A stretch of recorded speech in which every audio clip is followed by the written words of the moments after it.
Hello and welcome to IELTS Bob, your ultimate destination for IELTS exam preparation. I'm Bob, your dedicated guide to mastering the IELTS and achieving your dreams of studying, working, or living abroad. Are you overwhelmed by endless IELTS practice materials online? Don't worry, IELTS Bob has you covered. Here you'll find top-quality practice tests and expert tips to sharpen your reading skills and boost your confidence for exam day. In today's video, we'll dive into an IELTS listening practice test with answers. Whether you're just starting your IELTS journey or striving for a perfect score, this video is tailored to help you succeed. If you find this helpful, don't forget to like, subscribe, and hit the notification bell to stay updated with the latest IELTS tips and practice materials from IELTS Bob. Let's unlock your potential and make IELTS success your reality. Are you ready? Let's get started. You will hear a woman talking to some students about her job. First, in the exam, you will have 20 seconds to look at questions 1 to 4.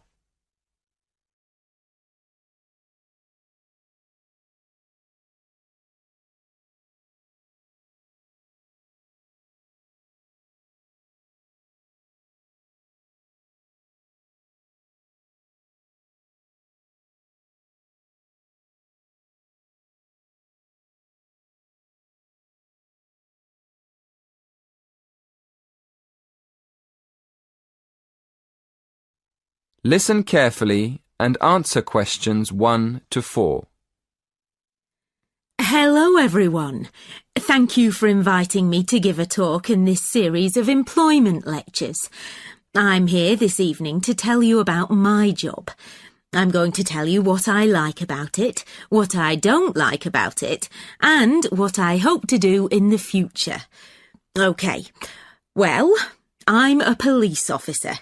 I've been in the police for just over 5 years, and part of my job is to give talks to students about police work. People often ask why I joined the police, so maybe I'll start there. I've always been interested in law and order, so I went to study law at university. But when I got there, I realised that I was more interested in the practical side of law than the theory. So I applied to work with the police force in my spare time. Then, as soon as I graduated, I was accepted for training. Before you hear the rest of the conversation, you have some time to look at questions 5 to 10.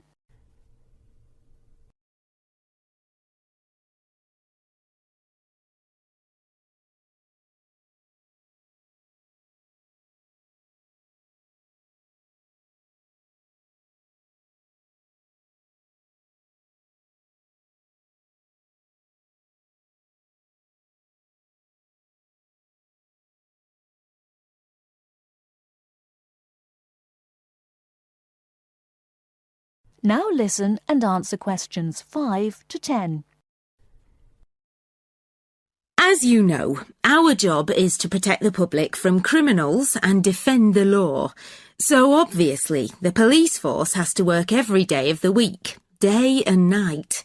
This means we're often at work when everyone else is relaxing with friends and family, and we can't always be around for special occasions like birthdays and New Year's Eve.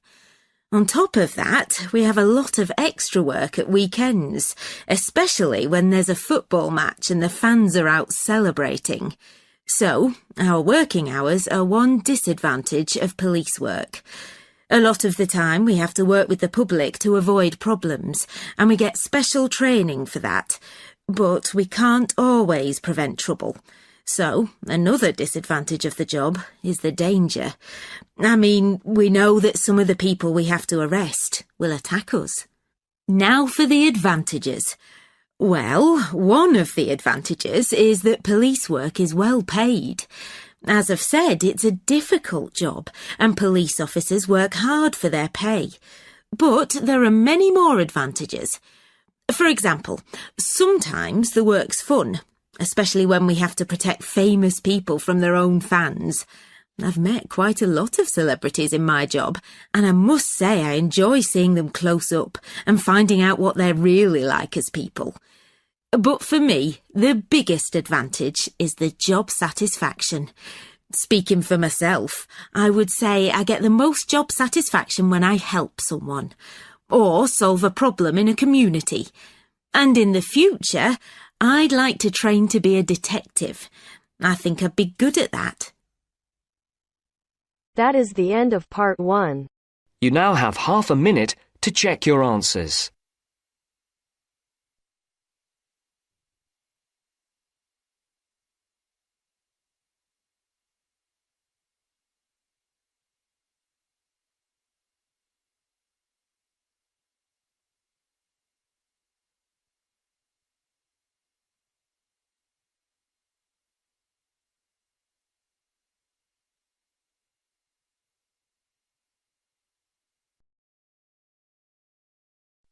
Now turns to part 2. Part 2. You will hear 3 students talking to their tutor about the presentation they are planning. First, you have some time to look at questions 11 to 17.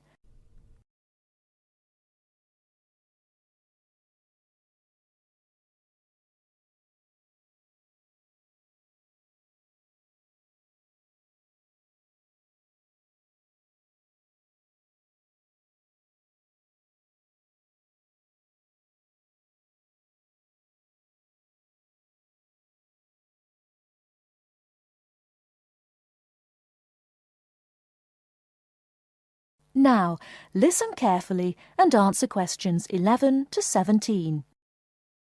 Good morning, everyone. So, you're going to tell me about your presentation. First of all, what's your topic? Did you say you were going to talk about the uses of mobile phones? Not exactly. We're actually going to explain the dangers of using mobile phones. Ah, okay. That sounds interesting. What are you going to discuss exactly? Well, we've planned to divide the presentation into 3 sections. We'll have an introduction explaining why we think it's important to understand the dangers of mobiles. Then, on the second slide, we'll have a list of the different types of danger. And then on the last slide, we're going to suggest ways of staying out of danger when you use a mobile. Yes, we want to start by telling the audience that using a mobile phone can be dangerous and then go into more detail in the next part. Okay. But before you talk about the dangers of mobiles, I think you should mention the advantages. You could put that in your introduction. It balances up the argument a bit. Oh, yes. I see what you mean. Right, we'll do that. So, shall we have a look at your presentation? Did you bring it with you? I've got it here on a memory stick. Can we show you on your computer? Yes, that's fine. Let's have a look. Right. As you say, you're going to add the advantages of using mobile phones to the first slide. Good. Who's going to explain the second slide with all the dangers? That's me. Do you think I've got enough detail? Yes. I think there's plenty of information, but I think it's all a bit mixed up at the moment. I mean, you've got dangers like getting headaches in the same list as having car accidents and being robbed in the street.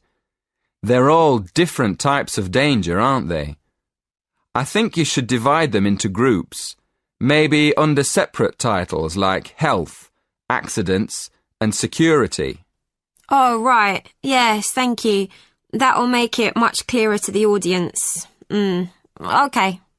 Now, in the third slide, you can put your suggestions for staying away from each of these dangers under separate titles.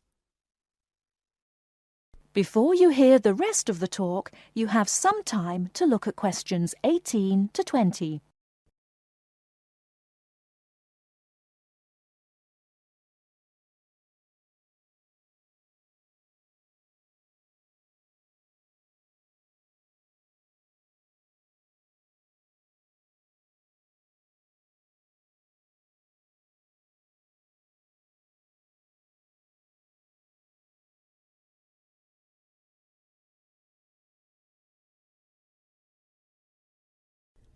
Now listen and answer questions 18 to 20. Have you got any other questions? Yes. The presentation should be for 10 minutes. Is that right? Yes. But 10 minutes in total, including 3 minutes for questions. So you'll only talk for 7 minutes. That's only 2 minutes each. We won't be able to say much in that time at all. That's why you have to plan what you're going to say carefully and make sure you only include the most important information. For instance, you won't have time to give examples, but you could put some images on your slides that show examples without spending time talking about them. Hey, that's a good idea. And the audience can look at them while we talk. And another thing, make sure all the slides have the same style. You should get together and agree on one style for the whole presentation. OK, we'll do that too. Thanks a lot for your help. That is the end of part 2. You now have half a minute to check your answers.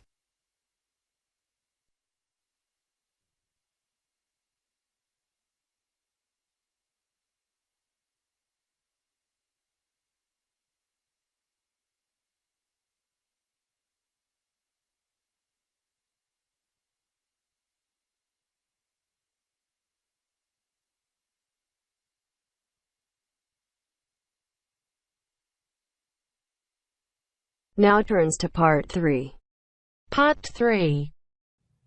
You'll hear a lecturer talking to students about America in the 1960s. You have some time to look at questions 21 to 26.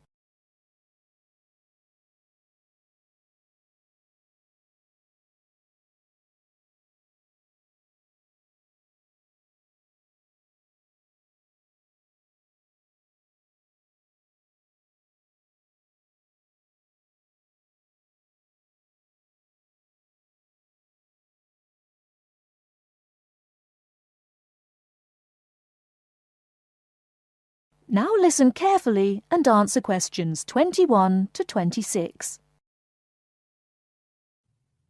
We begin our examination of America in the 1960s with the usual caution. There is no sense in trying to understand any decade without looking at what came before. Those of you who still have outstanding coursework on the 1950s would do well to complete it now, if for no other reason than it will help make sense of the next series of lectures. But we must press on, and I'd like to begin my talk about the 60s with a reference to one of those things that came before, the post-war baby boom. With the end of the Second World War in 1945, there began in the USA an era of perceived prosperity and security. In short, people started to feel that the world was a much better and safer place to bring up children. So, at the start of the 60s, all those children born in the baby boom, 70 million in the US alone, were teenagers. As the 60s progressed, and as this large number of people approached adulthood, there was a noticeable shift in the balance of power, and young people began to have a voice in ways that were not considered possible in the more conservative atmosphere of the preceding decade. Things were moving forward at a rapid pace. The literature of the time brought out all the taboos. Everything was covered, such as race in, for example, the book To Kill a Mockingbird. The role of women changed, and equality for women, well, let's just say that once certain books were published, women were no longer going to be satisfied with their roles as devoted wives and mothers. Through literature alone, the whole fabric of society was challenged, and by the end of the 60s, things would never again be as they had pretty much been for the preceding 40 years. It was a decade of protest, civil rights protests, feminism, the rights of minorities, the Vietnam War. All these causes led to peaceful and not so peaceful protests on college campuses and elsewhere. People had been given freedom of speech and they were going to use it. The crime rate rose to 9 times what it was in the 50s, as respect for the old order faded away. But it was also a time of great development. In medicine, the 60s saw the first heart transplant. In technology and the space race, where we saw the first American in orbit and lasers being invented at the start of the decade, and the first man on the moon, and the first primitive internet at the end. Before you hear the rest of the talk, you have some time to look at questions 27 to 30.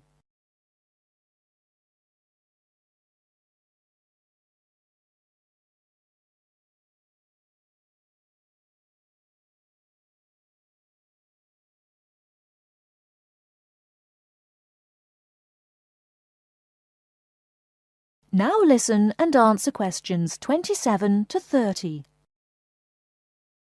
None of this, good or bad, might have happened if things in 1962 had gone slightly differently.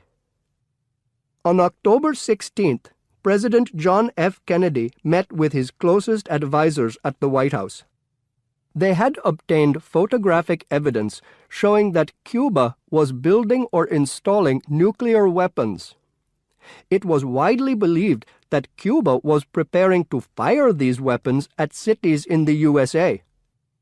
Kennedy was faced with 3 choices: to try to resolve the crisis diplomatically by negotiating with Cuba and the Soviet Union, to take action to block the delivery of more weapons into Cuba, or to attack Cuba, destroying their weapons. Believing that the first option would end in failure and that the third option would lead to war, it was the second option that Kennedy chose. In doing so, he succeeded in preventing the buildup of more missiles. The Soviet Union then withdrew the weapons from Cuba. Most historians agree that if Kennedy had acted differently, the episode would have led to a full-scale nuclear war between the United States and the Soviet Union. Millions would have died, and the world would have been changed beyond recognition. That is the end of part 3. You now have half a minute to check your answers.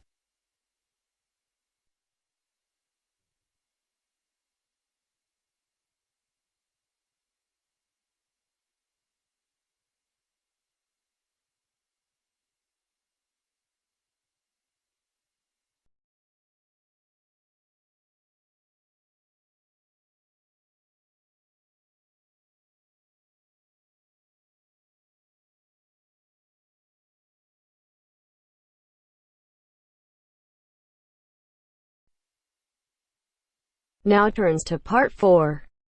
Part 4. First, you have some time to look at questions 31 to 40.